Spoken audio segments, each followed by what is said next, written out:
Bem-vinda, Carolina. Obrigado, gente. Bom, então vamos... Ontem nós trabalhamos aquela questão dos 3 problemas, né, que acontecem no decorrer do século XIX e que levam a um processo de concentração econômica grande, né? Com isso, então, aumenta, né, a desigualdade, a insatisfação, aí começam as rebeliões, né, e aumenta também a criminalidade, né? No século XIX, a gente tem aí vamos dizer, dois tipos de rebeliões. As rebeliões, a gente pode chamar de rebeliões difusas, né, que é uma criminalidade crescente, uma insatisfação muito grande, mas sem um direcionamento político, né, devido à enorme desigualdade, desemprego, etc. Bom dia, Luísa. E, do outro lado, também começam as pessoas a se organizarem, né, os trabalhadores começam a se organizar para reivindicar direitos, para lutar por direitos, né, uma vez que no Estado liberal, nós estamos aí no século XIX, não há nas constituições e nem na legislação infraconstitucional, não há menção a direitos trabalhistas, ou seja, no Estado liberal não há direitos trabalhistas, não há direitos previdenciários, né, e tampouco também direito à saúde, educação, moradia, transporte, nada disso. Ou seja, não existem direitos sociais previstos nas constituições liberais, nem nas constituições, nem na legislação infraconstitucional. Isso é muito interessante, e até hoje, né, se tomarmos como exemplo os Estados Unidos da América, ainda lá a Constituição, ainda a Constituição Liberal, né, o texto é aquele texto de 1787, com 27 emendas, que foi sendo interpretado de forma diferente no decorrer dos anos, das décadas, né? São mais de 200 anos de história constitucional, mas até hoje, para muitos juristas norte-americanos, né, os direitos sociais, né, saúde, educação, previdência, moradia, transporte, não são considerados direitos fundamentais. Não estão presentes na Constituição e não são também, teoricamente, considerados direitos fundamentais. Para os mais conservadores, né, os juízes nomeados pelos republicanos, etc., nem direitos são. Né? Já para os mais progressistas, os juízes nomeados pelos democratas, aí na pós-Segunda Guerra Mundial, esses consideram direitos, né, o direito social, o direito econômico, como direito, mas nunca direitos fundamentais. Direitos fundamentais, na perspectiva norte-americana, são apenas os direitos individuais, relativos à vida, à liberdade individual, à propriedade privada, à intimidade, à privacidade, só. Né? E esses direitos são considerados ainda, né, por boa parte, como direitos da natureza humana, né? Então, é coisa que a gente pode dizer que hoje, em grande parte, está bastante superado em diversos outros países, né? Essa ideia de direitos da natureza humana, né? Nós trabalhamos essencialmente com a ideia de que os direitos são direitos históricos, né? Nós, seres humanos, somos seres históricos e esses direitos são construções, né, sociais históricas de um determinado momento, né, da história. Então, essa coisa, liberdade é um direito da natureza humana, todo mundo quer liberdade. Se a gente parar para refletir um pouco a respeito disso, nós vamos ver que esse conceito de liberdade, ele é completamente diferente de tempo para tempo, de cultura para cultura. Em muitas culturas, a liberdade não é central, como aparece, né, na cultura ocidental moderna, principalmente a partir da cultura inglesa, norte-americana, que vai se expandindo para o mundo inteiro, nesse século XX, né, século XIX, século XX, mas são milhares de culturas que existem, e outras culturas apontam a ideia da harmonia também como central, né, uma perspectiva, não trabalha com uma perspectiva individualista, né, nós já comentamos isso. O individualismo é uma construção cultural moderna, bem recente. A maior parte das culturas, ainda hoje, não trabalham com essa ideia de indivíduo dissociado da natureza, né? Mas como nós somos natureza, parte da natureza, né? Isso está muito presente hoje no novo constitucionalismo democrático da América Latina.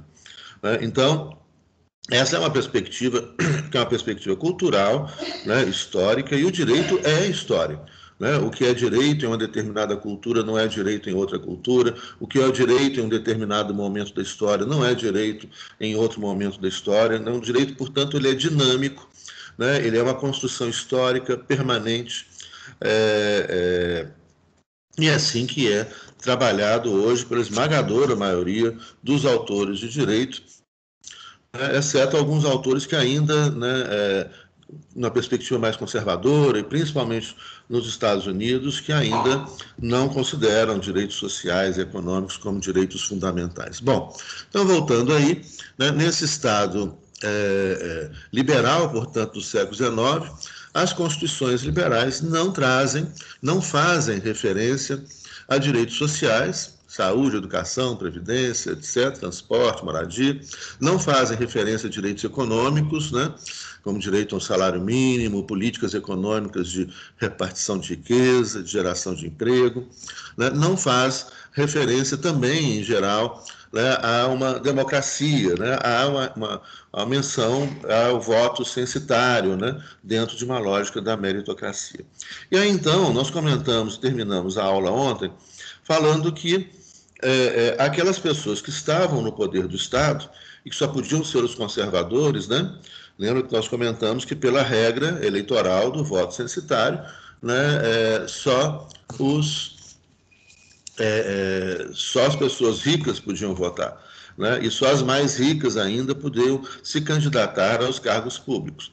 Então, o que acontecia nesse momento é que apenas, né, os conservadores se encontravam no poder. E também comentamos que foi um momento, segunda metade do século XIX, principalmente, que é um momento de surgimento dos partidos políticos, né, onde, então, começam a aparecer, né, partidos políticos que representam determinados grupos de interesses, né, e muitas vezes grupos de interesses que são antagônicos.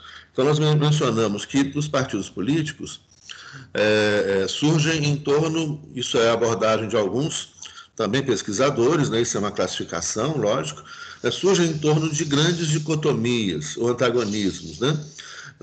A primeira seria entre igreja e Estado, e aí então surgem os partidos vinculados a um pensamento, né, e a valores religiosos, então Partido Católico, Partido Islâmico, Partido protestante, social-cristão, democrata-cristão, né? Hoje, por exemplo, o partido que está no poder na Alemanha, em aliança com os socialistas, né, é o partido União Democrata Cristã, que é o partido da Angela Merkel, né, que é um partido de centro-direita, né, mais conservador, mas esses conceitos mudam muito de país para país, né? Mas que defendem uma economia social de mercado, em aliança com os socialistas democratas, né, o SPD da Alemanha. Então, são partidos importantes, né, que estão pelo mundo afora, vinculados a valores religiosos. Aqui tem um elemento muito importante, né, para a gente refletir, que uma coisa são partidos que incorporem valores religiosos.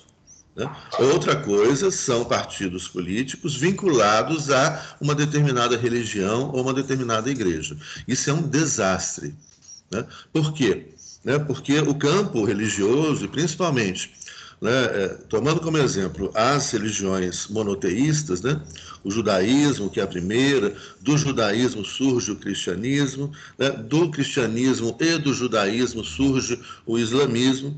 Né, essas três religiões monoteístas, elas trabalham com dogmas, ou seja, a ideia de fé. Né? A fé é aquilo que você acredita porque você acredita, independentemente de argumentação, de fundamentação filosófica, de fundamentação racional. Ou seja, então, o dogma é uma verdade absoluta, inquestionável. Né? E isso está no plano da religião, no plano da espiritualidade. O que significa a palavra religião? Ela tem, isso na filosofia se discute, duas grandes origens da palavra religião. Né? A primeira é religare, ou seja, a religião tem um papel de religar as pessoas com o sagrado, com Deus. Né? Esse é um sentido comum, então o papel das religiões seria né, religar as pessoas, bom dia, Edmara, religar as pessoas com o sagrado, né, com Deus.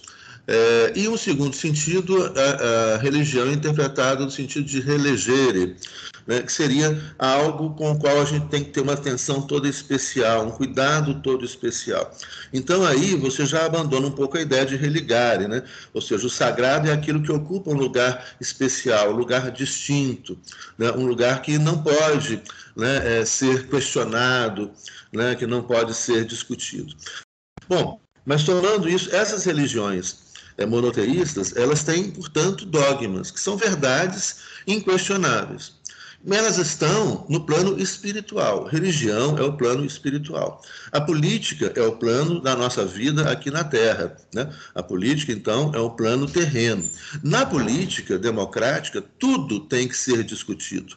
Tudo pode ser discutido. Na religião, que é o plano espiritual, nem tudo pode ser discutido. Se você tem fé e a fé não se discute, né? Então, se existem dogmas das igrejas, né? Obviamente, gente, que isso é tudo dinâmico. Hoje, a teologia, né, que é uma forma de filosofia, ela tem avançado muito, né? São muitos estudos belíssimos, profundos, né? São estudos para várias vidas, né? Você imagina só, né, a quantidade de livros escritos, etc. Né? Então, essa é uma discussão profunda, uma discussão muito grande. Mas o fato é que, historicamente, não funciona, e toda vez que isso foi tentado, deu muito errado. É muito perigoso misturar política com religião. Então, uma coisa são os partidos políticos que vão surgindo aí no século XIX, fundados em valores religiosos, né, como a União Democrata Cristã, lá da Angela Merkel, na Alemanha. Outra coisa são partidos vinculados ou subordinados a igrejas, a dogmas, né? Isso aí é o fim, isso acabou a democracia. Você imagina só, uma democracia fundada em dogmas, você tem um monte de coisa que você não pode discutir, né? Se você discute, você é punido, né? Isso é ditadura. Então, daí, quando a gente vê, quando se mistura isso, vira teocracia, né? O Irã, a Arábia Saudita. A Arábia Saudita é o exemplo dos países mais violentos, né, e cruéis do planeta, né? E o que se aplica, né, são interpretações usadas pelo poder do Estado de leis religiosas. Tá? Então, não funciona. E isso é muito perigoso, porque isso, né, tem crescido no Brasil. Né? Não sei se vocês viram uma série, aquela The Handmaid's Tales. Vocês viram? Pois é. Né?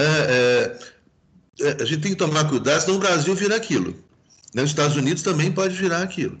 Né? Que é o Afeganistão.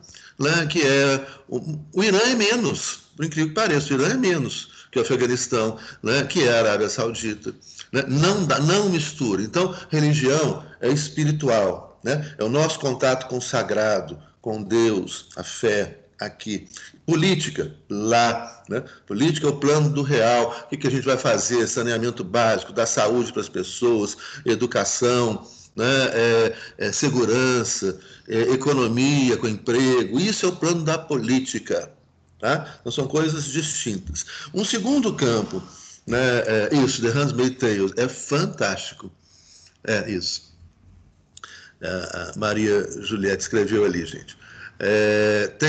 Esse tem no NetNow, acho que na Paramount. Vale a pena assistir, viu? É muito bom, muito legal. Se não me engano, são 3 temporadas. Acho que eu vi as 3 temporadas. Muito legal. Bom, e tem outros filmes que discutem também essa questão, né, do fundamentalismo religioso. Lembrando que o fundamentalismo religioso tem as 3 formas, né, das religiões monoteístas. Você tem o fundamentalismo judaico, o fundamentalismo cristão e o fundamentalismo muçulmano, islâmico. E os 3 são ruins, os 3 são violentos. Porque o que é o fundamentalismo? É justamente a não discussão. Você não pode discutir, você não pode questionar, acredita e repete. Então, isso já não tem nada a ver apenas com alguns dogmas dentro da religião, mas quando você transforma tudo, né, em dogma. Então, nada pode ser discutido. Você acaba com a própria teologia, na verdade. Né? Bom, Então, uma segunda dicotomia em torno da qual surgem os partidos políticos é a dicotomia entre centro e periferia. O que seria isso? As grandes cidades, que chamadas de centros, grandes centros urbanos, e as pequenas cidades. Por exemplo, é essa lógica muito que movimenta a política norte-americana, né? O Partido Republicano, no século XX, ele é considerado um partido de periferia, ou seja, um partido das pequenas cidades. E as pequenas cidades normalmente são mais conservadoras. Né? Por que elas são mais conservadoras? E os Estados Unidos é um país de pequenas cidades. Então, lembrando vocês, os Estados Unidos tem cerca de 26 mil condados, né? 26 mil municípios. O Brasil, o território brasileiro é maior do que o território norte-americano, sem contar o Alasca. Acrescentando o Alasca, o território norte-americano é maior do que o território brasileiro. Então, pegando o Brasil, nós temos aqui 5.550 e tantos municípios, 5.550 e tantos. Eles têm, no território deles, de Alasca tem poucos condados, né? Motivos óbvios, né? Pegando ali o território norte-americano, né? Eles têm 26 mil condados. É muita cidadezinha pequena. E as cidades pequenas, né? E aqui eu sou louco, vou morar numa cidade pequena, estou querendo sair, se as aulas continuarem virtuais, eu vou para uma cidade pequenininha, mas a cidade pequenininha tem suas grandes vantagens e tem também algumas desvantagens. Qual que é? Na cidade pequena é o olhar do outro. Esse olhar do outro torna um pouco a cidade mais conservadora. Né? É o olhar daquelas pessoas que às vezes ficam na janela, observando, né? Esse olhar mais ou menos mantém os costumes, né? Aí a pessoa comenta, nossa, fulano chegou tarde ontem em casa, nossa, fulano... Então aquelas cidadezinhas bem pequenininhas, assim, bem aconchegantes, mas ao mesmo tempo onde há um olhar, né? Não é uma câmera, né? As câmeras de controle do comportamento estão nas grandes cidades, mas os olhares de controle do comportamento estão nas pequenas cidades. Isso é uma característica que reforça essa ideia mais tradicional e mais conservadora das pequenas cidades. Então, o Partido Republicano é um partido que se fortalece muito nessas pequenas cidades, enquanto o Partido Democrata, agora, no século XX, século XXI, não era assim no século XIX, o Partido Democrata é um partido das grandes cidades. Então, é onde as pessoas não têm tempo para olhar uma para as outras, ninguém se importa uma com as outras, né? E os costumes são mais liberalizados, você pode sair, né, com uma melancia pendurada no pescoço que ninguém vai te olhar, né? E as grandes cidades são mesmo assim, né? Belo Horizonte não é assim, não. Belo Horizonte a gente olha muitos outros, mas Nova York, São Francisco, Los Angeles, São Paulo, você pode sair nu na rua que ninguém vai perceber que você está nu na rua. Né? Então, isso faz com que os costumes também sejam mais liberalizados e etc. Então, as grandes cidades geralmente têm, né, um voto mais liberal em relação aos costumes, né, do que as pequenas cidades. E aí, então, se formam esses dois partidos. Né? Hoje, o Democrata, que é um partido, então, mais liberal nos costumes, etc. Tem teses como liberação da maconha, como casamento gay, etc., etc., que os republicanos não, são mais conservadores, né, do ponto de vista moral. Economicamente, os dois são liberais. Né? O democrata tem uma preocupação social maior, né, mas não nada que se assemelhe a um partido social-democrata ou socialista da Europa, por exemplo. Né? Bom, a não ser esse candidato que perdeu de novo a indicação, né, o Sanders, que era um socialista, mas ao estilo americano também, né, um socialista moderado, né, que já defendia saúde pública, educação pública, defendia aí mais direitos sociais. Bom, uma terceira dicotomia em torno da qual surgem os partidos políticos, né, é o agrário, né, o campo e a cidade. Então, tem muitos partidos políticos vinculados a essa ideia. Você tem partidos agrários, isso é muito comum na Europa, né? Partidos desenvolvimentistas, partidos industriais. Isso aqui, entre nós, a gente não teve, mas a gente tem movimentos, né? Movimentos sociais que são vinculados ao campo e aos interesses do campo. Por exemplo, o MST, né, que é um movimento social dos mais importantes do mundo, né, hoje reconhecido no mundo inteiro. Eu tive, há uns 2 anos atrás, eu fazer uma palestra, visitar uma universidade em Granada, depois no sul da Espanha, na Andaluzia. Depois fui a Sevilha, e a 110 quilômetros de Sevilha tem uma cidadezinha que chama Marinaleda, É uma cidadezinha linda. E é uma cidadezinha que é conhecida porque é uma cidade que não tem pobreza, não tem desigualdade, não tem miséria, não tem desemprego, ninguém está desempregado. Aí eu fui lá conhecer de perto essa cidade, né? E ela é uma cidade que surgiu do movimento Sem Terra da Espanha, na Andaluzia. E é uma cidade, os moradores da cidade integram uma cooperativa agrícola. Então eles plantam azeitona, produzem azeite, né? A partir da azeitona, azeites maravilhosos, né? Vendem para a Espanha, exportam, etc. E todo mundo tem, né, dignidade, a pessoa casou, a comunidade constrói a casa para a pessoa, etc. E quando eu cheguei nessa cidade, eu entrei lá, tinha um bar lá do sindicato, dos trabalhadores rurais, né, na Andaluzia, e aí eu cheguei assim, cheguei à noite, a cidade já estava deserta e tudo, entrei nesse bar, que era um que estava aberto para procurar uma pousada, e aí lá tinha uma parede cheia de retrato do MST brasileiro. Aí eu falei, ué, olha só que interessante. Aí o povo me explicou, eu falei, a gente tem, né, o movimento Sem Terra, que hoje está vinculado, né, ligado no mundo inteiro, né? Então você tem um movimento social, assim como também você tem um movimento dos proprietários de terra, né, pelo Brasil afora, né? Movimentos mais conservadores também, e que estão presentes, né, no Congresso Nacional. Então, você não tem formato de partido político, mas você tem formato de movimentos que influenciam partidos políticos. E, finalmente, a quarta dicotomia, em torno da qual surgem os partidos políticos, é a principal dicotomia, é onde aparecem os principais partidos políticos, e os partidos políticos, né, que estiveram no poder na Europa e na América, né, excluindo o exemplo norte-americano, como eu disse, né, que são os partidos em torno da questão social, socioeconômica. Né? Então, você tem dois grandes campos, né, uma dicotomia entre o capital e o trabalho, e os partidos que representam o capital e os partidos que representam o trabalho. Naquela época, as pessoas se filiavam aos partidos políticos, né, no século XIX, de acordo com o seu interesse. Ou seja, ela vai procurar um partido político que represente e que lute pelo seu interesse.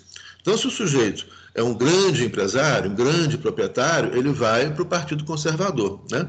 Lembra ontem que nós desenvolvemos aí o conceito de capitalismo conservador, são as grandes empresas, etc.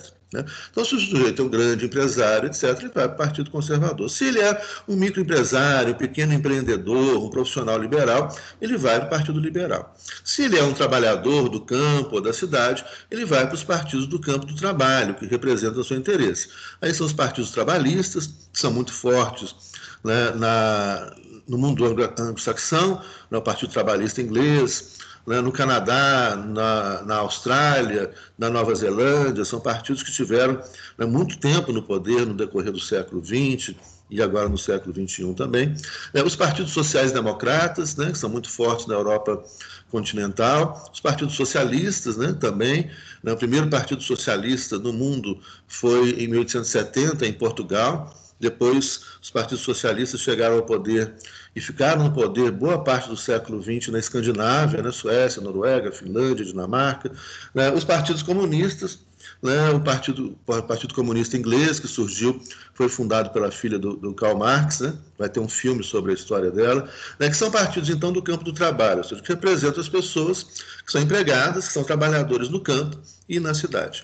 Olha, daí, quando a gente vê esse cenário histórico, você tem um questionamento que surge, né, óbvio. Né? Quais seriam os partidos que venceriam sempre as eleições se as pessoas votassem nos partidos que representam os seus próprios interesses? Seriam os partidos do campo do trabalho e os partidos liberais. Os partidos conservadores perderiam todas as eleições. Por quê? Porque os grandes proprietários são meia dúzia de pessoas. Né? Você tem muitos profissionais liberais, muitos pequenos empreendedores, muitos trabalhadores no campo e na cidade. Então, você teria um cenário assim, onde você teria um revezamento do poder entre liberais e socialistas, coisa que foi, né, em alguns países a gente viu isso acontecer. Só que no século XIX, início do século XX, em todos os países, né, os conservadores estavam no poder. Estavam no poder por quê? Né? A explicação também é muito fácil, depois que a gente, né, estuda a história, né, e a gente já comentou aqui. Olha, eles estavam no poder por quê? Porque só os ricos podiam votar. e só os muito ricos podiam ser candidatos. Então, os trabalhadores não votavam, os pequenos proprietários, o pequeno microempreendedor, né, também não votavam. Né? Então, óbvio, né, que estavam no poder sempre os conservadores.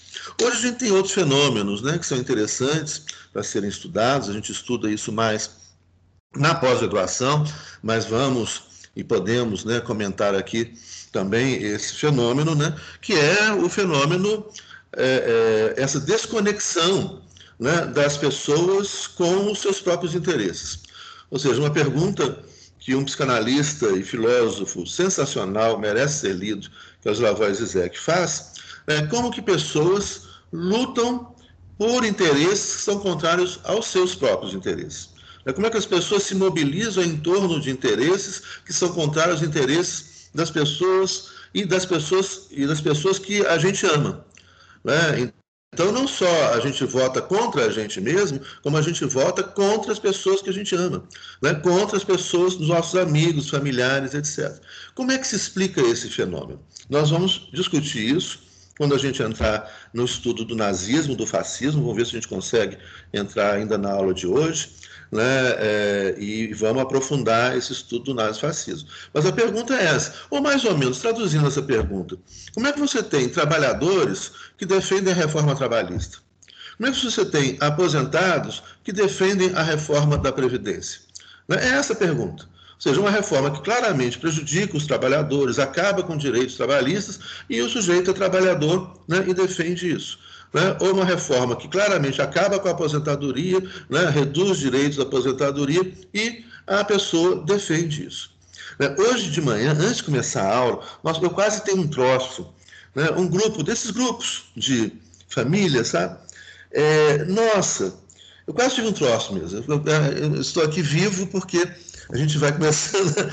Aí primos falando que é contrafático, né? Porque é contra a realidade. Falar que agora, né, o arroz está caro no Brasil, mas pelo menos tem arroz para comer, porque na época do Lula não tinha arroz.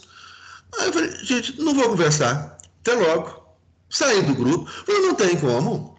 Porque aí o real, se você perde a base do real, se você perde a base do real, da realidade, não tem como conversar. Isso é que é doido, não tem como conversar. As pessoas vivem numa fantasia, elas acreditam no que elas querem acreditar, não tem nenhuma conexão com a realidade. É muito doido, gente. Nossa, nessa hora dá vontade. E, aliás, em janeiro eu vou para o interior da Bahia, e se puder, continuar dando aula à distância, eu fico dando aula de lá, não volto nunca mais. A cidadezinha pequenininha, vocês conhecem Cumuruxatiba?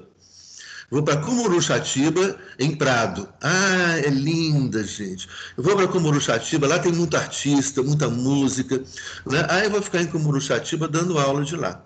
Porque aí nessa hora eu caio na água. Para esfriar a cabeça. Porque tá difícil. Já foi. Pois é, Camila, é linda, né? É linda. Conhece Cumuruxatiba? Fala, Luísa. Som. Professor, eu acho que foi até na aula de história que levantou-se uma questão sobre a gente construir a realidade através dos nossos argumentos, né? Através da nossa verbalização. E cada vez mais a gente tem criado formas de falar para distorcer a realidade, né? O real ele agora está completamente questionável, assim. Então fica muito difícil da gente construir debates e até eu falei até aí que grupo de família é muito complicado, porque eu acredito muito que o meu sucesso está ligado a eu trazer todos os que eu gosto comigo para o sucesso também, sabe? De conseguir visualizar todo mundo próximo de mim cada vez melhor. Mas está sendo difícil não desistir da família, porque é muito difícil tentar colocar coisas na cabeça, trazer perspectivas diferentes, porque você é nova, gente nova questiona tudo mesmo. Quando você for mais velha, você vai entender. Mas, tipo assim, quando eu for mais velha, eu não vou entender, eu vou endurecer o meu pensamento, né? E aí tentar caber numa caixinha. Então tá sendo muito complicado. Acho que até a gente estava discutindo religião em outra matéria nossa aqui da turma, e o tanto que é complicado, de fato, mexer em alguns assuntos. Mas talvez que a gente daqui se propusesse sempre a aprender como falar com várias pessoas e não só como convencer várias pessoas, porque é complicado também. Está sendo muito complicado de conversar, principalmente durante esse governo agora. Porque toda discussão volta para o argumento pronto que a mídia ataca, sabe? Que é tipo...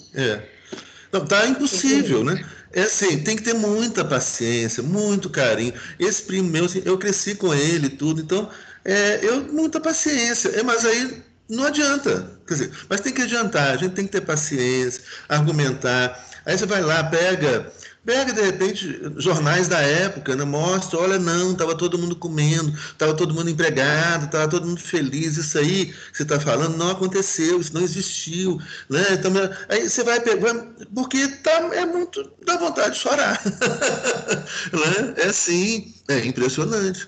O real perdeu importância. Você quer a coisa, o exemplo assim, mais alucinante disso? É a Terra é plana. Vocês viram outro dia que pegaram um casal que estava à deriva no mar? Vocês viram isso? Que eles pegaram um iate para ir achar o fim do mundo. É verdade. É verdade. Né? E aí é difícil. A Luísa levantou a mão ali. Luísa, pode falar. Era porque eu ia falar aquela hora e esqueci de abaixar. Ah, tá. Não, beleza. Pois é. Exatamente, Maila, exatamente. Nós vamos comentar isso um pouco também mais adiante, né, para a gente trabalhar o nazismo, o fascismo, nós vamos trabalhar o conceito de ideologia. E aí, então, nós vamos trabalhar isso. E eu vi o documentário da Netflix, é muito doido, né? O cara pega uma régua, nesse documentário ele pega uma régua, né? Vocês viram isso? E aí ele mostra assim para a câmera e fala, olha só, aí tá o mar ali, olha só como é que é tudo reto. É muito tosco, é muito alucinante, é muito interessante e assustador. É assustador. Eu lembro que o senhor, acho que foi até o senhor mesmo que comentou, que a gente está voltando no tempo, né? A gente está voltando a ter que construir tudo de novo, assim, a gente está passando pelo processo de desconstruir tudo que foi dificilmente construído e ter que se convencer de coisas muito básicas, assim. Então, eu me preocupo muito para onde que a gente está caminhando, sabe? Porque essa máquina de produzir notícias falsas que a gente está virando, que a mídia está virando, tá complicado demais, porque a gente vai ter que voltar em conscientização de classe, em certo e errado está sendo discutido de novo, sabe? A Constituição está sendo discutida de novo, porque estamos lá com um representante do Poder Executivo que age completamente fora da Constituição e nada acontece com ele. Então, isso coloca em questionamento, sabe? Tipo, a Constituição está servindo de quê, então? De nada para nós agora. Exatamente. Então, a gente está voltando para um tempo bizarro. Bizarro, assustador, mas nós resistiremos e venceremos. A gente não pode se entregar. A verdade prevalecerá. Vencerei. Gente, mas a gente precisa. A primeira coisa que é fundamental, por isso que eu insisto com vocês, para vocês lerem aquele livro, não deixe de ler aquele livro que chama Engenheiros do Caos. É muito bom, né? E ele explica como que é feito isso hoje, ou seja, por que as pessoas estão... Porque esse conceito, é óbvio que o conceito psicanalítico de delírio, né, ele não é aplicável a essas pessoas. Mas a ideia do delírio, ela é mais ou menos isso, um delírio político. Porque o que acontece? Quando a pessoa delira, do ponto de vista... Né, quando a pessoa está delirando, o que ela faz? Ela foge do real e se refugia na fantasia. Né? Todo mundo tem fantasia, todo mundo precisa fantasiar. Para sobreviver, a gente vai fantasiar. Né? Para namorar, a gente fantasia o namorado, a namorada, fantasia. A gente fantasia, mas a gente sabe que está fantasiando. Então, a fantasia é um recurso para tornar a nossa vida mais... Né? Mas a gente sabe que está fantasiando. O problema é que, às vezes, tem determinadas pessoas onde o real é tão brutal, que essa pessoa se refugia na fantasia, ela passa a viver na fantasia. Então, uma coisa que é óbvio, gente, e aí, olha só, que é bem lógico, você imaginar, como é que eu vou tratar uma pessoa que está delirando, ou seja, que se refugiou e que vive na fantasia porque ela não suportava mais o real da vida, que é brutal. Né? Eu vou chegar para essa pessoa e falar, olha, você não está querendo ver o real, olha o real aqui. É óbvio que não. né? Porque tudo que ela não quer ver é o real. Então você não vai... Como é que você vai curar uma pessoa que está fantasiando, mostrando na cara dela o real? Olha só como é que você está errado. Ela não vai ver, ela vai se recusar a ver. Né? Então você tem que, de alguma maneira, mostrar, né, esse delírio no outro. Hoje, bom, no campo da ciência psi e tudo, você tem hoje medicamentos, etc., que curam, né, que permitem a pessoa... Mas, enfim, no campo da política, o princípio é o mesmo. Né? As pessoas estão, e aí depois eu vou selecionar para vocês e mando por WhatsApp uma fala de um psicanalista fantástico sobre o que a gente está vivendo. Né? As pessoas, muitas pessoas, o real, de alguma maneira, se mostra, né, difícil, etc., e elas querem se refugiar num mito, né, numa liderança mitológica. Né? Hitler, Mussolini, aquele que aponta o caminho, né? O atual presidente do Brasil, né? que obviamente não tem, né, a qualidade de um Hitler, né? Ele é pior, né? Porque Hitler ainda era inteligente, né? Sujeito, mas assim, esse cara é aquele que mostra o caminho, né? Aquele que conduz, aquele que dá segurança, falando, não, isso é isso. E o mundo fica bem simples e bem seguro. Né? Então, essas pessoas se refugiam nessa fantasia. Né? E, obviamente, tudo que elas não querem ver, né, é o real. É ameaçar aquela segurança que ela conquistou porque ela resolveu, né, seguir, acreditar em um mito. Né, em um grande líder que conduz a verdade, que vai salvar da corrupção, da miséria, da pobreza, né, da injustiça, etc, etc. Então, guarda muito, né, muito contato a construção, né, desse delírio político, né? Ou seja, de não querer enxergar, a realidade está na cara. Né? Que é impressionante. Essa pessoa, né, que eu estava falando, essa pessoa viveu o Brasil nos últimos... tem a minha idade, né, 58 anos, viveu o Brasil, viveu a ditadura, viveu o início da democracia, né, viveu o governo Fernando Henrique, viveu o governo Lula, viveu o governo Dilma, viveu o governo Temer, e o cara não esqueceu a memória dele. É impressionante, é impressionante. Quando a gente vê, assim, principalmente quando a gente conhece a pessoa, mas essa pessoa viveu tudo aquilo, ela experimentou aquilo, como é que ela não guarda a memória daquilo? Né? Doido, doido demais. Assustado. Mas isso é feito, isso é provocado cientificamente pelas fake news, os algoritmos, a inteligência artificial. Por isso vocês têm que ler esse livro. Não deixem de ler esse livro. Engenheiros do Caos. Carolina, diga. Mas, professor, eu acho também que tem muito a ver a pessoa entender a realidade, saber o que acontece, mas ela está numa posição confortável. Então, ela simplesmente não importa com os outros. Isso, ela não quer, e não quer pensar, ela está numa posição confortável, não quer sair da sua posição de conforto, né? E não quer se incomodar, né? E sim, tá bem, é isso aí, né? E a Mayra perguntando, é possível morrer na fantasia? É possível morrer na fantasia, mas o que a gente espera é que no campo da política, uma hora isso acabe, né? Mas é possível viver na fantasia. E uma coisa, principalmente um jogo muito interessante, né, que tem, que, por exemplo, a ideia de liberdade. Né, o importante, efetivamente, no campo da política falando, não é que as pessoas sejam livres, é que as pessoas se sintam livres. E há uma grande diferença entre ser livre e sentir-se livre. Essa é uma grande mágica, por exemplo, que a mídia, a grande mídia norte-americana faz.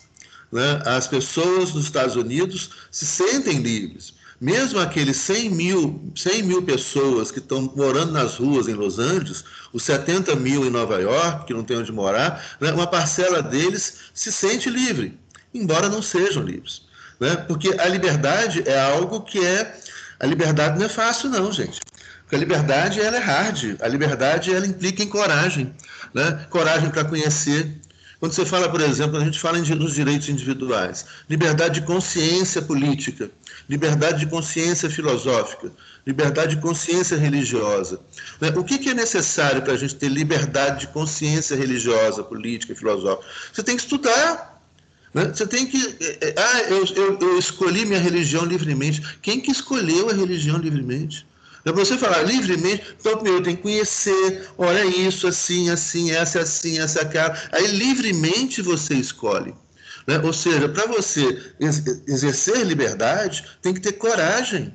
Tem que ter coragem de desafiar certezas, de desafiar se aquelas certezas foram colocadas na cabecinha da gente. Você tem que acreditar nisso, você tem que fazer isso, você tem que agir assim. E se aí você ousa ser livre, aí o mundo cai em cima da gente. Porque você ousou ser livre, você ousou questionar, pensar, criticar, ler, conhecer outras coisas. Então, liberdade é ousadia.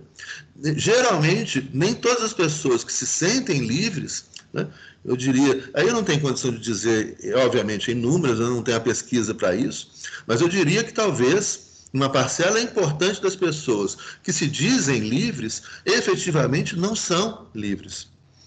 Porque a liberdade exige ousadia, coragem, para mexer na nossa vida, na nossa história, nas nossas certezas, para você ter liberdade de consciência política. Que liberdade de consciência política se tem no Brasil hoje? Escolheu o quê? Se estivesse escolhendo conscientemente, com certeza não tinha escolhido isso. Porque isso é fundado na mentira, na manipulação, na distorção da realidade. E isso é claro, mas... Então, eu acho que essa discussão da liberdade é uma discussão maravilhosa, porque ela é muito simplificada. Nós temos livre-arbítrio. Que lindo, livre-arbítrio, livre-arbítrio. Para a gente ter livre-arbítrio, ou seja, para a gente ter liberdade de escolha, a gente tem que... Primeira coisa que é fundamental para ter liberdade de escolha, é conhecer a enormidade de fatores que condicionam nossa vida, que limitam nossa vida. Nós somos condicionados psicologicamente, nós somos condicionados quimicamente, nós somos condicionados biologicamente, geneticamente, nós somos condicionados culturalmente, nós somos condicionados pelo direito, pela cultura, pela antropologia, nós somos condicionados pela política, pelas fake news, um monte de coisa. Então, para a gente ter chance de liberdade, falar, olha, quem está me manipulando, como, onde que entra a cultura nisso, onde entra a minha história de vida.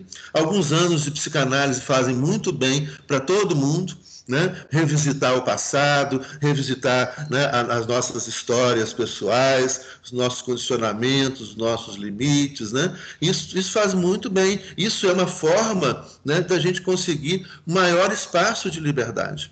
Conhecer a sociedade que a gente vive, conhecer a economia política que a gente vive, conhecer como que tentam nos condicionar de toda maneira, o Estado, e não só o Estado, a empresa, etc. E aí, então, a gente tem chance de liberdade. Aí, então, a gente tem livre-arbítrio. Agora, esse livre-arbítrio festivo, de filmes de Hollywood, isso aí isso aí não é livre-arbítrio, não. Mas é muito, muito interessante. Bom, então, voltando lá ao nosso século XIX, nós estamos falando então dos partidos, e começamos essa conversa justamente para a dicotomia dos partidos do campo do trabalho e do campo do capital, e como que no decorrer do século XX, quanto mais próximo do momento que a gente está vivendo agora, maior é a manipulação da opinião pública, maior é a desconexão das pessoas com aquela ideia que representa o seu próprio interesse. E nós começamos a falar justamente da manipulação, das fake news, das mentiras, e chegamos aí no livre-arbítrio, na liberdade importantíssima, mas que exige coragem para ser livre. Eu diria que poucas pessoas têm essa coragem de enfrentar esse desafio de ser livre. Então, bom, o que acontece, então? Nesse século XIX, aumenta, portanto, a insatisfação, aumenta os conflitos. O século XIX, então, é o momento de expansão do direito penal e do Estado punitivo. Por quê? Você está, então, no momento onde há um grande crescimento econômico, a Revolução Industrial, o auge da Revolução Industrial. Você tem outros fenômenos que acompanham aí esse momento, né? Ou seja, muitas pessoas que moravam, né, no interior, vamos pegar aí o exemplo da França, da Inglaterra, né? Muitas pessoas que moravam em pequenas vilas, cidades, espalhadas pelo território desses estados, começam a se direcionar à procura de trabalho nos grandes centros urbanos. Né? Você pega a Inglaterra ali, aquela zona industrial, Manchester, Liverpool, né, Londres, né, França, Paris. Ou seja, as pessoas vão saindo do interior das pequenas cidades, onde elas trabalhavam, né, o trabalho era principalmente de manufatura, as pessoas trabalhavam geralmente em casa, e agora essa manufatura não tem condição de competir com a maquinofatura, com o trabalho das máquinas. Né?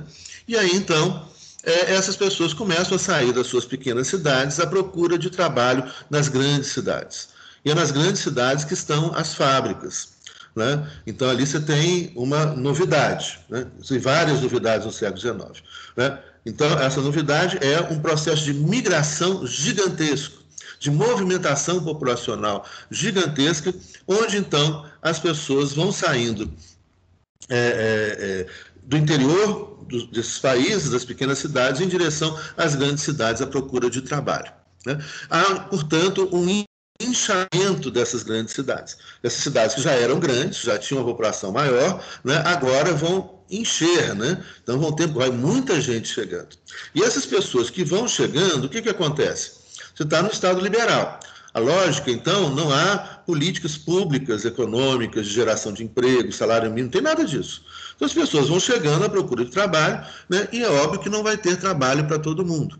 Então, você cria, né, um exército imenso de mão de obra de reserva, muitas pessoas desempregadas. E as pessoas que estão empregadas ganham muito pouco, que também é a lógica do jogo liberal, oferta e procura. Então, se você tem muita oferta de mão de obra, né, e não existe os postos de trabalho correspondentes, né, o que acontece? Há uma desvalorização do trabalho. E não havia legislação trabalhista. Então, o contrato de trabalho, ele é considerado, nesse momento, como um contrato individual, está no campo do direito privado. Assim como o contrato de trabalho hoje também, né? Eles falam direito individual do trabalho, direito coletivo do trabalho. Você estava ali no plano individual apenas, né? Então, você tem um contrato privado, onde esse trabalhador chega lá para o seu empregador e fala, eu quero trabalhar, quero ganhar R$3.000 por mês, né? Férias de 30 dias, né? Repouso remunerado, descanso no sábado e domingo, né? E aí o empregador vai virar para ele e falar, meu amigo, sinto muito, né? Não tem condição de pagar isso. Você está vendo aqui aquela fila? Que ali é todo mundo desempregado. Eu vou encontrar ali pessoas que trabalhem para mim, por R$100 por mês, né? Sem esse negócio de férias, nem pensar, 13º você está sonhando, não existia nada disso no século XIX. Né? Férias, 13º, repouso remunerado, não tinha nada disso. Né? E você tem que trabalhar 16 horas por dia, trabalhar 8 horas. Então, você trabalhava, era a média de trabalho, isso variava, é claro, de país para país, mas a média você tinha variava de 13 a 16 horas por dia. Você tinha fábricas dormitórios, onde as pessoas, os trabalhadores, dormiam na fábrica, revezavam o colchão nas escalas de trabalho. E o salário era um salário ridículo, que mal dava para uma pessoa comer. E, em geral, tem um livrinho pequenininho, que vale a pena vocês lerem, que é sobre o século XIX, Londres do século XIX. Ele chama O Casaco de Marx. Nesse livro, é uma editora, mas vocês colocando aí, vocês acham, eu não lembro o nome do autor agora, mas depois eu vou procurar o livro aqui. Nesse livro, eles são duas partes do livro. A primeira parte, ela mostra muito a vida, como era a vida de um operário na Inglaterra naquela época. Né? E, em geral, as famílias tinham 5, 6 membros, né? E dessa família, no máximo, 2 empregados. 1, 2 empregados. Às vezes, só a criança é empregada. Né? Criança de 8 anos de idade trabalhando na fábrica. E não tinha condição de segurança de trabalho, era um excesso de trabalho, então, logicamente, essas crianças morriam, ou de tanto trabalhar, de exaustão, ou com acidentes que aconteciam nas fábricas, né? E esse salário que a pessoa ganhava, né, era para a família toda, e mal dava para uma pessoa comer. Então, você tem uma hiperexploração do trabalho dentro da regra do jogo, né, da oferta e da procura. Você tem muita gente que vai chegando nesses centros urbanos à procura de trabalho, né, pega aí Londres, Manchester, Paris, né, Madrid, essas pessoas vão chegando ali à procura de trabalho. Né, o trabalho que encontram, um trabalho muito mal remunerado, quando encontram, e essas pessoas vão se localizando no centro da cidade, na cidade antiga. Você imaginar como é que era Paris antes da reforma urbana, a reforma urbana de Paris, ela ocorre com o prefeito de Paris na época de Napoleão III, né, que vai de 1851, Napoleão III, que ele nomeia para prefeito de Paris o barão Haussmann em 1853. E que permanece prefeito de Paris até quase o final do Império, acho que ele fica até 1867, uma coisa assim. E depois acaba o Segundo Império em 1870. Né? Mas ele é responsável pela grande reforma urbana de Paris, que é um modelo de reforma urbana liberal. Né? O que acontece? Esse povo que vai chegando à procura de trabalho, né, são os miseráveis, Victor Hugo. Né? Vale a pena ler o livro e ver os filmes. Esses miseráveis vão habitar no centro da cidade, que é a cidade medieval, a cidade antiga, a Paris antiga. Né? E essa Paris antiga, então, é a Paris de ruelas estreitas, né? Casas de 2, 3 pavimentos, esgoto a céu aberto, né? É um horror. E nessas casas antigas, né, mal cuidadas, moravam várias famílias. Morava uma família só, pai, mãe, filhos, dormindo no mesmo cômodo, né, no mesmo quarto, etc. Gozado, gente, só um parênteses. Quando eu era jovem, assim, da idade de vocês, eu imaginava, quando chegasse assim, eu nasci em 1962, aí quando eu, 1970 e poucos, eu era criança ainda, né, mais novo que vocês são agora. Eu ficava imaginando assim, fora, nossa, quando chegar lá no ano 2000, né, no ano 2000 vai ter carro voador, não vai ter mais pobreza, não vai ter mais, nós estamos em 2020. Eu via muita ficção científica, eu adorava ficção científica, ainda adoro. Né? Eu achava, nossa, não vai. Mas é isso, o século XIX tinha isso, agora não tem mais isso, mas no século XIX você tinha, né, pessoas morando nas ruas, né, morando várias famílias na mesma casa, né? Um monte de gente amontoada no mesmo quarto, etc. Bom, o que isso acontece? Começam, então, dentro desse ambiente, as rebeliões. Né? Começam as rebeliões, como eu disse, difusas, o aumento da criminalidade, né? E há um aumento das rebeliões políticas. Né? Então, as pessoas começam a se organizar, elas estão ali naquele mesmo espaço, concentrado ali no centro da cidade, eles começam a se organizar, começam a lutar por direitos, e as coisas só mudam quando a gente se organiza e luta por direitos. Né?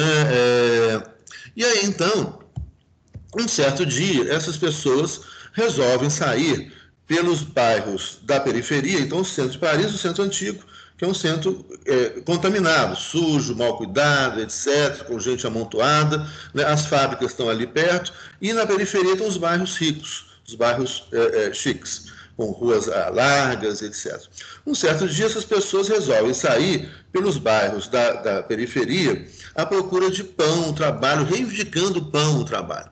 Né? Uma outra novidade, nunca se viu tanta gente junta, né? Reivindicando, marchando, né? Pedindo pão, trabalho, fazendo passeata, etc.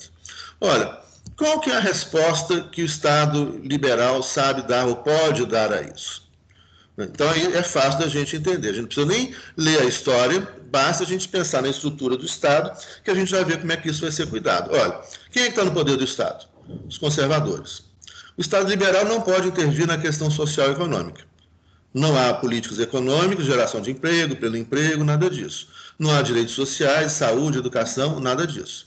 E quem está no poder não interessa resolver esse problema, porque eles estão ganhando com isso, eles não estão perdendo com isso. Então você tem um cenário. Olha, um monte de gente no meio da rua manifestando, pedindo pão e trabalho, como é que o Estado vai lidar com isso? polícia, repressão, cacetada, baioneta, tiro, volta todo mundo, né, para o meio de onde não deveriam ter saído, lá dentro dos seus cortiços, né, daquela condição de miserabilidade lá no centro de Paris. Bom, aí então, é interessante isso. A reforma urbana de Paris, nós temos a primeira questão que é importante a gente pensar nisso. É óbvio, gente, que o que está causando a insatisfação, né, a miséria, a desigualdade que gera a insatisfação, que gera a criminalidade para a pessoa conseguir comer, sobreviver, etc. Né? Vejam Os Miseráveis, né? Leiam livros Miseráveis, leiam também Charles Dickens, que fala dessa situação na Inglaterra, também no século XIX. Né? Essa situação ela é causada por uma motivação socioeconômica. Então, uma pergunta óbvia, que pode ser feita até hoje em muitos lugares. É possível resolver um problema cuja causa é social e econômica com polícia? Você resolve um problema econômico com polícia? Você resolve um problema social com polícia? Não. No máximo que o Estado pode conseguir é controlar o problema, controlar a insatisfação com controle, né, com controle visual, a ideia do panóptico, né, espalhando a polícia por toda a cidade, reprimindo as manifestações, reprimindo a criminalidade, e é justamente o momento, então, onde começa a aumentar o encarceramento. Século XIX é o momento do encarceramento em massa. Né? Então, você tem milhares e milhares de pessoas são jogadas nas cadeias. Né? E tudo passa a ser criminalizado. Então, um monte de condutas que não eram consideradas criminosas passam a ser consideradas criminosas. Tá? Então, há um aumento do direito penal, um aumento do controle sobre o comportamento das pessoas, um aumento do policiamento, um aumento do encarceramento, um aumento do direito penal. Então, assim o Estado liberal responde à criminalidade, uma vez que não há, primeiro, dentro da lógica constitucional liberal, o Estado não pode intervir nisso, né, intervir na questão social e econômica. Né, ideologicamente, a questão ideologicamente é colocada que o crime é uma escolha pessoal, por incrível que pareça, gente, século XIX, sim, século XIX. Por incrível que pareça, até hoje ainda tem gente que fala, né, que o sujeito é criminoso porque escolheu ser criminoso. Né? Isso aí é século XIX total, né? Como se a gente... Olha o livre-arbítrio aí, gente. É livre-arbítrio. Eu escolhi ser criminoso. Eu podia ser engenheiro, advogado, rico, milionário, mas eu escolhi ser criminoso. Pronto. Não é? É assim. Escolha o livre-arbítrio, né? As pessoas escolhem ser criminosas. Claro, elas podem ser o que quiserem. É uma sociedade livre, né? Sociedade liberal, pode escolher o que quiser, mas eu escolhi ser criminoso. Né? Então, essa coisa, gente, isso é muito... É igual a Terra plana, né? A Terra é plana e a pessoa escolheu ser criminosa, podendo ser... Né? Imagina, podia ser um empresário, podia estar andando aí de Mercedes-Benz, mas ele escolheu ser criminoso. Então, essa é a justificativa do século XIX. Como não pode, ou não interessa a quem está no poder questionar o sistema socioeconômico, que gera tudo isso, né? Isso, vamos chegar lá, que gera tudo isso, então, olha, a culpa é individual, o problema, a pessoa pode escolher entre ser boa e má, ela escolheu ser má, e aí, então, para ela, o direito penal, né? E o encarceramento. E não só isso, e aí vamos chegar já, aí Ana Júlia, daqui a pouquinho, nessa questão do urbanismo. Então, você tem, primeiro, o aumento do direito penal e a criminalização da vida, né? O Brasil hoje é o país que mais tem tipos penais no mundo. A nossa vida ela é criminalizada. Né? Você joga, se beber uma cerveja e dirige é crime. Você jogar lixo no reserva ambiental é crime. Tudo é crime.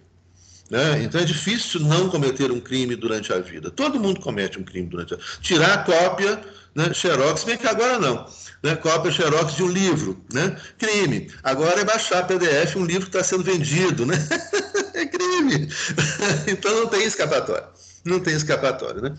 E aí, isso é tudo que o Estado quer. Se todo mundo comete crime, eu ponho a mão em quem eu quiser, a hora que eu quiser, né? Então, você tem... E uma outra perguntinha muito importante também. Quem diz o que é crime?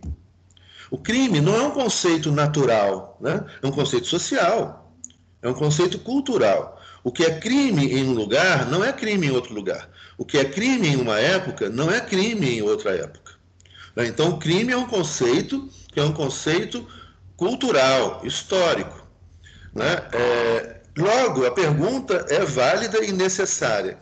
Quem diz o que é crime? Quem tem o poder para dizer?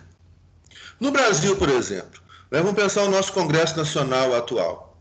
É o nosso Congresso Nacional atual, os nossos deputados, os nossos senadores, são os que dizem o que é crime no Brasil. Talvez isso ajude a gente a pensar, talvez não, ajuda a gente a pensar. Por exemplo, nos Estados Unidos, 80% da população carcerária norte-americana é negro e hispânico. Pesquisem quantos negros, quantas mulheres e quantos hispânicos são deputados e senadores nos Estados Unidos. Aí você vai descobrir quem é que vai para a cadeia nos Estados Unidos e no Brasil? O pobre, né? Quem é que faz as leis? Quem é que vai para a cadeia nos Estados Unidos, no Brasil? Né? O pobre, negro, hispânico aqui todos nós somos. O pobre, negro. Né? Quem é que faz as leis no Brasil? Quantos negros tem no Congresso Nacional? Né? Então, isso explica muita coisa, gente. Por que algumas pessoas sempre vão presas e outras nunca vão presas? Geralmente, quem faz a lei nunca vai preso. Óbvio, ele é que está fazendo a lei. Pensem só como é que o direito penal no Brasil e nos Estados Unidos, ele é seletivo. Ele seleciona quem vai prender.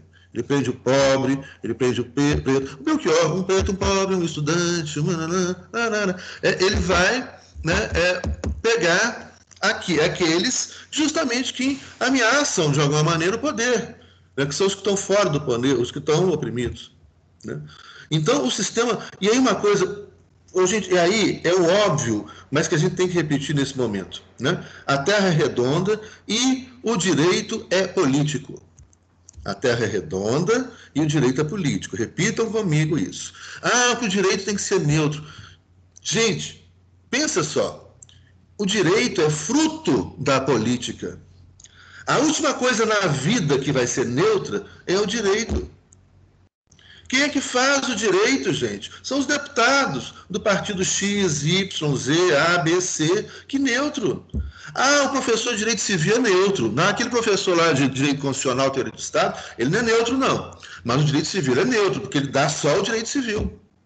Como? O Direito Civil é neutro. O Direito Civil é feito pelos políticos. O Direito Civil não é neutro. O Direito Penal não é neutro. O Direito Processual Penal não é neutro. Tanto que o Direito Processual Penal só põe na cadeia os pobres. E alguns ricos. Depende do partido político. Né? Então, não, né? Não. E aí é mais uma coisa. Se a gente parar para pensar, as coisas se revelam para a gente. Né? Então, essa neutralidade. Né? O professor de direito tributário, ele é neutro. Já recebi umas críticas assim. Né? O professor a minha disciplina é Teoria do Estado e Ciência Política. O professor de Teoria do Estado e Ciência Política é muito político. Eu falei, claro, eu dou aula de política. Veio uma reclamação, tem um ano isso. Veio o professor é muito político. Ele fica falando de liberalismo, socialismo. Eu falei, gente, mas assim, Teoria do Estado é ciência política. Como é que eu vou dar aula de Teoria do Estado sem ser política? Né? Agora, o direito civil não. O direito civil não é política. O direito civil é política. E o pior, ele é uma política só. Você não vê o contraponto. Porque ele é o direito fruto do Congresso Nacional, desse Congresso Nacional brasileiro. E assim vai, direito processual penal, direito processual civil, né, direito... E vai, qualquer ramo do direito é político. Direito tributário, né, basta você pensar também quem é que paga tributo no Brasil, quem é que não paga tributo, né, e assim por diante. Tá? Então, e aí, então, né, vamos chegar lá. Papel do urbanismo nessa crise, Ana. Então, você tem um aumento do direito penal, né? Não só o aumento do direito penal, mas um aumento também de encarceramento em massa, com o aumento dos manicômios, o aumento da psiquiatria. Século XIX é um momento, então, onde um monte... Né? Isso, 13ª emenda, imperdível. Fala isso, muito bom. Né? Imperdível, está no Netflix, a 13ª emenda. O aumento... Ana Júlia, pode falar. Tá. Só para acrescentar que a Carolina falou da 13ª emenda, ontem eu estava fazendo as atividades de produção de texto acadêmico. Eu não acredito que todos tenham essa matéria aqui, mas a maioria deve ter, que é do primeiro período. E estava falando do texto e do livro da Michelle Alexander. Ela fez parte desse documentário do Netflix, a 13ª emenda. O livro dela chama A Nova Segregação. Eu acho bacana todo mundo ler. Eu estou procurando ele para ler ainda, mas eu vi ontem que falava exatamente disso. É legal. Massa dos negros, a nova segregação. A nova segregação, quero ver. Ana, é aquela que é entrevistada? Aquela morena que é entrevistada? Eu não sei, eu não assisti o documentário, mas eu vi ontem mesmo no texto que ela fez parte desse documentário, 13ª emenda. Ela é escritora e ela tem um livro também, A Nova Segregação. E qual que é o nome dela? Michelle Alexander. Michelle Alexander, tá, vou procurar, legal.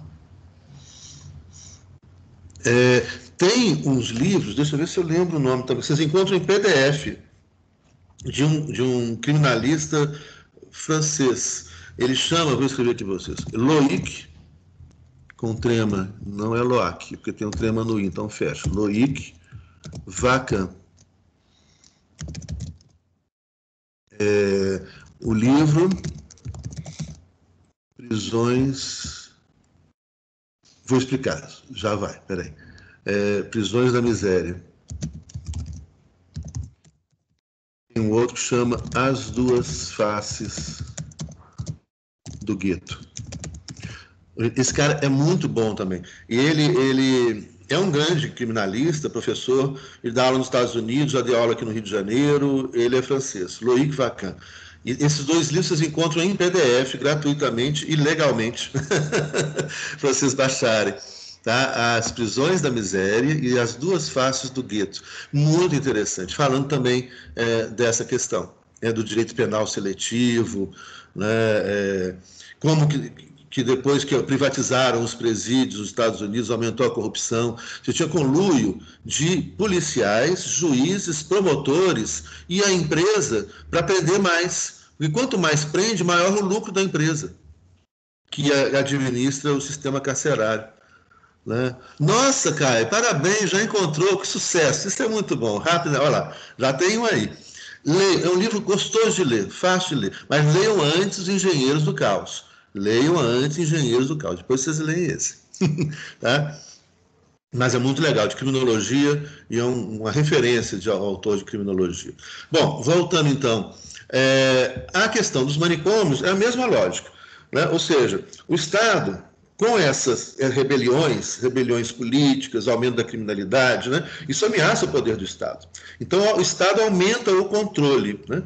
Então, ele começa a criar um monte de crimes, e para encarcerar as pessoas. Então você tem encarceramento em massa, como acontece hoje de novo, né, no mundo, a partir do neoliberalismo e tudo, né, é legal demais, né? Então, essas pessoas começam a ser encarceradas e aquilo que não é criminalizado é transformado em anormalidade. Então, há um momento onde um monte de comportamentos que não eram considerados anormais passam a ser considerados anormais. Um exemplo, não sei se eu já comentei aqui em aula passada, acho que talvez não tenha comentado. No livro, um outro livro aqui, que eu já vou escrever para vocês, do Geoff Eley, que é um historiador, acho que esse eu já passei para vocês, não passei? Geoff Eley, Forjando a Democracia. Espetacular. Nesse livro, ele conta uma história de uma jovem, uma história real, mas ele fantasia muito, né? Ele vai romancear a história, né? Porque não tem como ele saber isso. Ele conta uma história a partir de de um evento que aconteceu na Inglaterra no século XIX. E aí é a história de uma jovem de classe média alta, rica, família rica, né, em Londres no século XIX. E essa jovem, né, ela sai e ela começa a se envolver no movimento das sufragistas, pelo direito a voto, no movimento feminista, para direito das mulheres. E as mulheres não tinham direito nenhum. Então, ela começa a se envolver com isso e, num desses movimentos, ela vai parar no Partido Socialista inglês e conhece um jovem operário inglês que ela se apaixona. E o jovem se apaixona por ela. Um grande, lindo caso de amor. Só que ele é pobre, operário e socialista, ela é rica, de uma família burguesa, né, na Inglaterra do século XIX. E aí, chega um certo dia, óbvio que essa parte que eu vou contar agora não tem como ele saber, é romanceada, né, inventada, só para tornar a história assim mais bonitinha. Ela chega, né, na casa do pai, e sentada à mesa, está o pai na cabeceira, a mãe lá do lado direito, os dois irmãos do outro lado, o irmão mais velho herdeiro na outra cabeceira, e ela ali do lado da mãe. Né? Todo mundo no seu devido lugar, e ela resolve contar então para a família. Pai, estou apaixonada. Não. O pai quase tem um troço, mas se controla, né, e pergunta, mas filha, por quem você se apaixonou? Como é o sobrenome do rapaz? Aí ela vira, papai, o sobrenome dele é Smith. Ela, mas Smith, minha filha, Smith não é um sobrenome conhecido, é um sobrenome muito comum, a família dele é uma família de bens. Ela fala, não, papai, ele é operário socialista. Aí pronto. Aí o pai quase morre do coração, os irmãos, polvorosa, levantam, gritam, brigam com ela, a mãe sai chorando para o quarto, né? E aí, então, o que acontece com ela? Depois desse drama todo, acontece que o pai, aí essa parte já é verdadeira, né? O pai chama uma comissão de médicos que internam ela no hospício. Ela é internada no hospício. Por quê? Olha, como que uma jovem, né, bonita, né, rica, vai se apaixonar por um operário comunista? Só que a história não acabou aí. Espera aí que tem um final Walt Disney. Aí então, o namorado dela, operário e tudo, começa a mobilizar, fala, olha, botaram minha namorada, começa a mobilizar, aí vão os operários para a rua fazer manifestação, né, faz greve, etc., vai uma confusão, e aí a autoridade do Estado inglês, em Londres, chama o pai para falar, olha, a gente já tem muito problema com esses caras aí da esquerda, operários, fazem greve, etc. Não acrescenta mais um problema aí com sua filha. Por que você não tira ela do hospício? Deserda e deixa ela com o cara. Aí o pai faz isso, tira ela, deserda, né? E aí, então, ela foge com o namorado, eles são felizes para sempre. Esse final também não é verdade, esse final é o final, se fosse um filme Sessão da Tarde de Hollywood. Se fosse um filme francês, os dois suicidavam, né? Se fosse um filme sueco, não acabava nunca. Um filme americano acaba, tá? Hollywood, e mais, o operário ainda ficou rico. Aí é bem filme Hollywood mesmo. Aí depois que o operário ficou rico, o pai aceitou de volta a filha. Bom, mas a Globo está perdendo. Mas então, o que acontece, né? Há um monte de comportamentos, como estou citando isso, que não eram considerados anormais, passam a ser considerados anormais. Nesse momento é que se inventa, por exemplo, o homossexualismo como doença ou como crime. Vamos lembrar que na Inglaterra, até a década de 1960, né, se considerava, né, a homossexualidade como crime, né, em muitos lugares como algo anormal, ou seja, é o Estado querendo tomar conta daquilo que mais nos liberta, que é o desejo. Isso é Freud. O que nos movimenta? O que nos movimenta? É o desejo, né? O desejo nos movimenta, o desejo de conhecer, de viver, de amar, de ser livre, o desejo nos movimenta. O desejo é que nos dá a possibilidade de busca, né? O desejo é que nos leva à busca da liberdade. Olha, o Estado tem que controlar o desejo. E vai dizer como você pode desejar, né? Quem você pode desejar, quando você pode desejar, quem você não pode desejar nunca. Então o Estado começa a enquadrar tudo. E joga lá, ou na cadeia, ou no manicômio. de acordo com o país, de acordo com o momento da história. Um monte de comportamentos que não eram considerados comportamentos anormais passam a ser considerados anormais, né? Isso aqui no Brasil, aqui em Belo Horizonte, né? O manicômio em Barbacena, iam muitas meninas, porque o homem é bonito, o homem ser namorador, né? Ah, o garanhão. Ah, meu filho, pegou todas as meninas. Agora, se a menina gosta de namorar, não. Ah, ela é. E aí ia para o hospício. As famílias colocavam, a mulher que engravidava sem estar casada ia para o hospício, aqui em Barbacena, ou em outros lugares do mundo afora. Isso é pelo mundo afora, pelo mundo ocidental afora, né? Então, você começa a controlar isso, Luiz. Ironicamente, sempre tivemos uma sociedade homoafetiva, onde homens são respeito e demonstram apreço e admiração a homens. Exatamente. Aí, Luísa, tem um livro, outro livro. Hoje tem muita coisa para vocês lerem. Espera aí que eu vou chegar ainda no urbanismo ainda. Chama... Esse livro é mais antigo. Eu não sei, se vocês encontrarem em PDF, manda para mim que eu quero, que eu tinha, emprestei e perdi. Chama Eunucos pelo Reino de Deus. É um livro escrito por uma teóloga protestante alemã, né, luterana. Ela chama Uta Anke Heinemann. Se vocês encontrarem, me avisem, mandem para mim que eu quero. Nesse livro é uma tese, né, que ela faz, falando, por exemplo, ela analisa as sociedades gregas. E a tese dela como teóloga, ela demonstra que o machismo, né, não é cristão, que Cristo não era machista, óbvio que não podia ser machista, né, nem homofóbico, nem nada disso, e que o machismo chega ao Novo Testamento pelo idioma grego, né, pelo grego antigo, que é uma cultura, ou que era uma cultura extremamente machista. E ela cita, então, por exemplo, em Esparta, entre os espartanos, existia um grupo de espartanos que eles rejeitavam tanto a mulher ela era só para procriar. Você não podia conversar com a mulher, porque a mulher não tinha inteligência para conversar com a mulher. Então, os filósofos conversavam entre homens, né? Se tinha uma filósofa mulher, mas essa é uma exceção, né?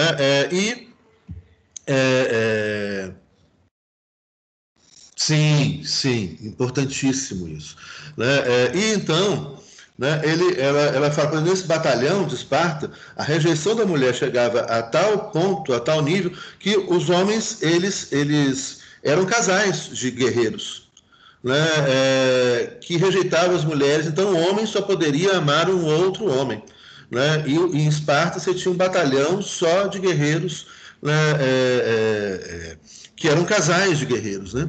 E ela cita isso, fala, olha, a cultura grega é uma cultura de rejeição ao feminino, né? E isso obviamente se demonstra nas palavras, nos conceitos, na gramática, né? E chega ao Novo Testamento por meio da língua grega.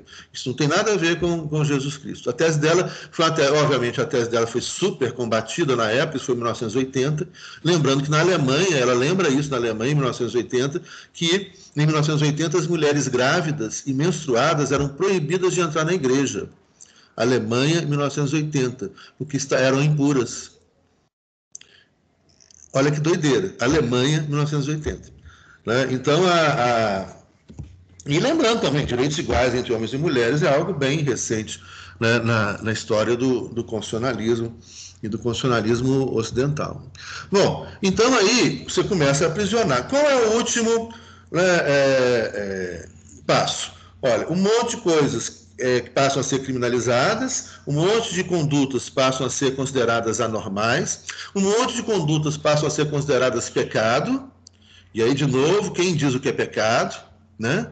Então é quem tem poder para dizer. Quem diz o que é normal é quem tem poder para dizer, né? Quem diz o que é direito, o que é crime, é quem tem poder para dizer. E quem tem poder, quem é que está no poder nessa época? São os conservadores, né? Depois, e aí você tem a reforma urbana de Paris, que é uma forma, então, aí está a ideia do panóptico, uma forma de controle visual sobre as pessoas perigosas. Então, em Paris, A Belo Horizonte, olha que curiosidade, vocês já devem ter ouvido falar nisso. O projeto urbanístico de Belo Horizonte é inspirado no projeto urbanístico de Paris, né? A Praça Raul Soares é a Praça d'Étoile, onde está o Arco do Triunfo, que tem 6 avenidas que saem, né, em várias direções, né? Aqui são 4 avenidas que cruzam, né? A Augusto de Lima, Bias Fortes, a Amazonas, né? É a nossa Praça d'Étoile. E você vai ver os quarteirões, né, onde tem os bulevares. Por quê? Aquela Paris antiga, onde estavam os pobres, ela é toda destruída pelo Barão Haussmann, a partir de 1853. É jogada abaixo, os pobres são jogados para a periferia da periferia. Por quê? Enquanto eles estavam ali naquele mesmo espaço, era muito fácil eles se organizarem, se comunicarem, né, fazerem passeatas, né, fazerem manifestações, se organizarem, porque a comunicação tá... Então, o que é a ideia?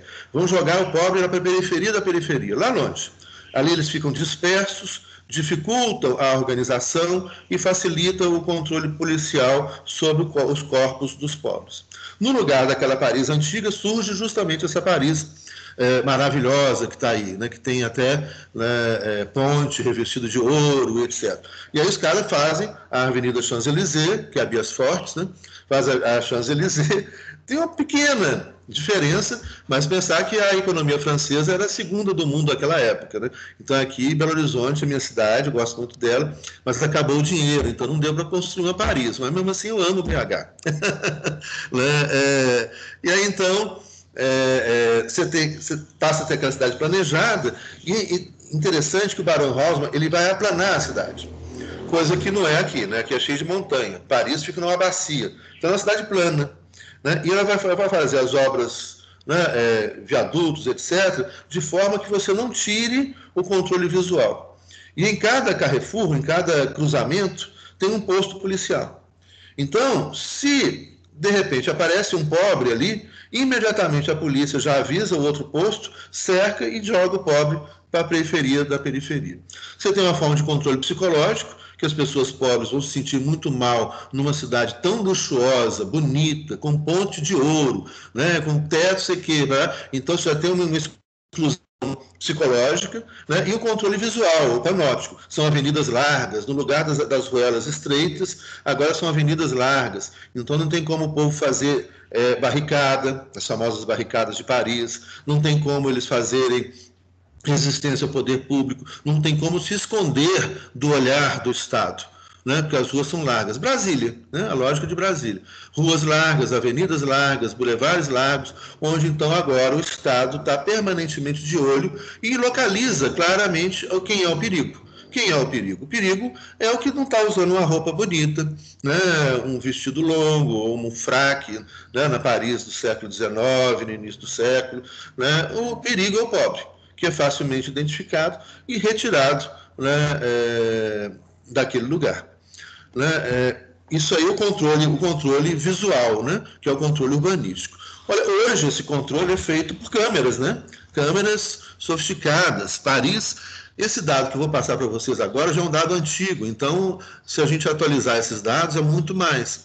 Mas Paris tem mais, né, eu estou falando que esse dado ele tem mais de 5 anos, em mais de 600 mil câmeras de controle comportamental. Né? Você acompanha Londres, a City de Londres, o centro de Londres, onde está o centro bancário, comercial, né? Cada esquina tem 4 câmeras. Todo carro que circula na City de Londres tem a placa fotografada. Então, é possível você acompanhar, hoje, no sistema na Inglaterra tem mais de 2 milhões de câmeras de controle comportamental, e as câmeras são integradas. Então é possível você acompanhar, a polícia quer acompanhar o fulano de tal, acompanhar o professor Zé Luiz. Esse cara fala muito, né, vão acompanhar. Então eu saio de casa, no elevador, né, do meu prédio já tem uma câmera, só que essa câmera está ligada para a polícia. Então me vê na câmera do elevador, eu chego na garagem e tem uma câmera, né, para acompanhar, para fiscalizar os carros não estão sendo roubados. Eu pego meu carro, saio na esquina, tem uma câmera, e vai. A câmera do sinal, a câmera na esquina, câmera que chega no trabalho. No estacionamento do trabalho tem uma câmera. No elevador do prédio onde eu trabalho tem uma câmera. E no lugar onde eu trabalho tem aquelas baias, né, de 1,5 metro, que os escritórios usam isso, você não trabalha mais com porta fechada, com câmera.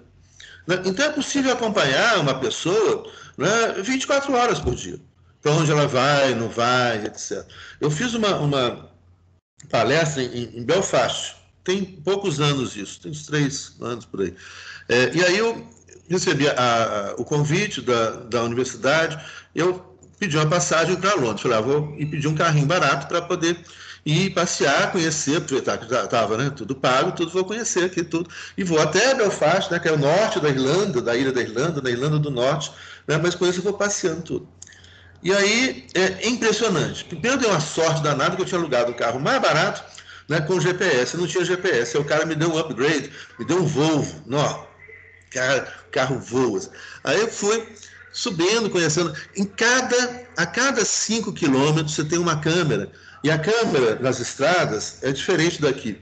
A câmera, ela invade a estrada, assim, ela fica num poste assim, né, invade a estrada, ela entra dentro do carro. Isso agora está começando a acontecer aqui também, né? Então você vê a pessoa dentro do carro, né? E aí você sai, passou pela câmera, aí tem uma placa, carro de polícia não identificado. Aí você anda mais um pouquinho, aí você vê um carro de polícia identificado. Aí você anda mais um pouquinho, câmera daí a 1 quilômetro. Aí você anda mais um pouquinho, uma câmera. Aí depois volta, carro de polícia. E é o tempo todo isso. Tudo lindo, maravilhoso, estradas lindas, maravilhosas, mas um controle sobre as pessoas absoluto. Em 1984, é impressionante. Né? É o controle do comportamento, que começa ali. Você pode simbolicamente colocar a grande reforma urbana de Paris, depois você teve a reforma urbana do Rio de Janeiro, né, que jogou os cortiços, né? Tem um livro famoso, Cortiço, né, que os cortiços, a população pobre, também para fora, né, da cidade, depois ela volta e ocupa os morros da cidade do Rio de Janeiro. Então, você passa a ter, o urbanismo passa a ser um elemento de controle de comportamento, de controle dos corpos, né, das pessoas. E aí, então, bom, tudo isso vai desaguar na Primeira Guerra Mundial. E aí, a Primeira Guerra Mundial é que vai surgir o Estado Social, o Estado Socialista, o nazifascismo, e isso a gente vai comentar na próxima aula. Beleza? Ô, gente, alguma coisa que vocês queiram perguntar, falar? Na aula passada, eu lembro que o senhor tinha começado a falar dos 3 problemas do Estado liberal, né? O senhor chegou a falar sobre a hipocrisia da meritocracia, e eu acho que eu não consegui relacionar muito tudo que a gente está conversando sobre os próximos 2 tópicos. Assim. O senhor poderia falar quais são os 3 tópicos mais importantes? Tá, falo sim, mas aí depois, na próxima aula, me lembra para eu aprofundar neles, né? O primeiro problema foi a desigualdade de condições de competição. Né? Então, lembra, esse jogo começou desigual e a gente falou muito nisso, daí começa a surgir o segundo problema. O segundo problema é o surgimento do conservadorismo. Eu acho que até aí eu cheguei a falar. Né? Então, você tem a competição começou desigual, alguns saíram na frente nessa competição, esses que estão na frente, né, começam a criar mecanismos de conservação do seu espaço no mercado. Então, aí o segundo problema é o surgimento do capitalismo conservador, que começa a comprometer, né, o capitalismo liberal. E o terceiro problema não era para ser um problema, mas se transforma num problema. Qual é? A desregulamentação. A ausência de um Estado regulamentador da economia permite que haja o abuso do poder econômico, permite que as grandes empresas, que os grandes empresários abusem do seu poder econômico para destruir a competição, para destruir os pequenos competidores que ameacem aquela posição de domínio das grandes empresas. E tudo isso, então, vai resultar na concentração econômica, aumento da desigualdade, com aumento da desigualdade, criminalidade, revoltas sociais, rebeliões e, pum, chegamos, né, ao que a gente trabalhou hoje. Não, é porque eu fui anotando as coisas um pouquinho mais livre, e aí só para eu, na hora de eu organizar minhas anotações, para eu conseguir dividir nos tópicos direitinho e não deixar nenhum detalhe para trás. Obrigada, professor. Beleza, joia. Então tá, gente. Diga, Marcelo. Professor, eu gostaria só de rapidinho aproveitar aqui o espaço, se o senhor me permitir, porque ontem eu fiz um convite para o pessoal lá no nosso grupo do WhatsApp para a gente formar um grupo de estudos com alguns tópicos que a gente vem trabalhando aqui na sua aula, né?